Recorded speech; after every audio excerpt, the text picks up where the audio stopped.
Olá, tudo bem? Professor Sidney. Na aula de hoje a gente vai desenvolver sobre a ciência histórica e o trabalho do historiador. No primeiro momento a gente tem que pensar, o que é história? História é uma ciência. Para tentar explicar melhor, a gente vai lembrar da história da Chapeuzinho Vermelho. Eu vou dar uns minutinhos para que tu pause esse vídeo e tenta lembrar o que retrata, o que mostra a história da Chapeuzinho Vermelho.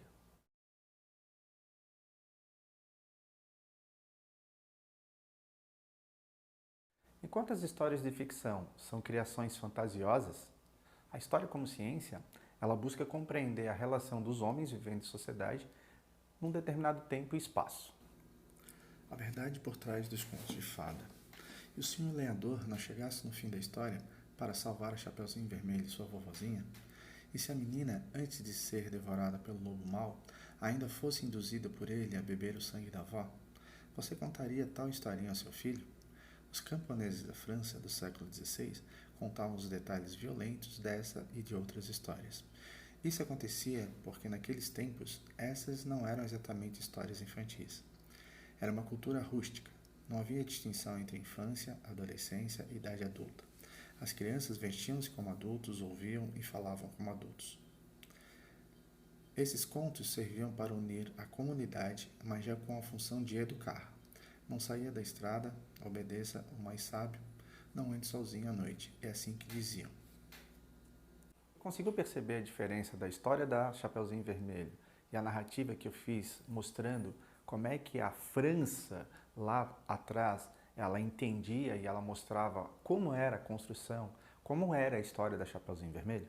As narrativas históricas, elas são baseadas em conceitos científicos. A construção da história, ela passa por determinadas regras que fazem parte de uma metodologia de pesquisa.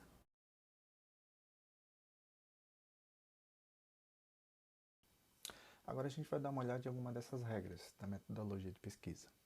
Primeiro, a definição do objeto de pesquisa, que pode abranger acontecimentos sociais, a trajetória de uma pessoa, um filme, um livro, a construção de um prédio, entre outros. Segundo, recorte temporal do período a ser estudado. Terceiro, a busca de fontes para a pesquisa. Quarto, análise dos dados obtidos nas fontes. Quinto, a elaboração de hipóteses sobre o objeto de pesquisa. Em sexto e por fim, a confrontação dos resultados obtidos com outros estudos. Daí a gente fica pensando, mas será que existe uma única verdade?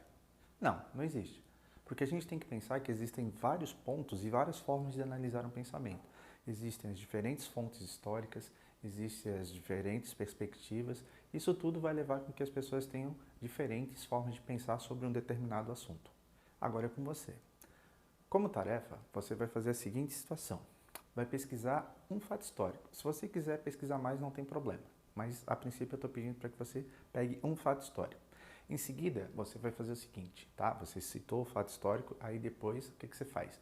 Você vai pensar assim, ó. Quais as possibilidades de existirem diferentes formas de pensar sobre aquele fato histórico?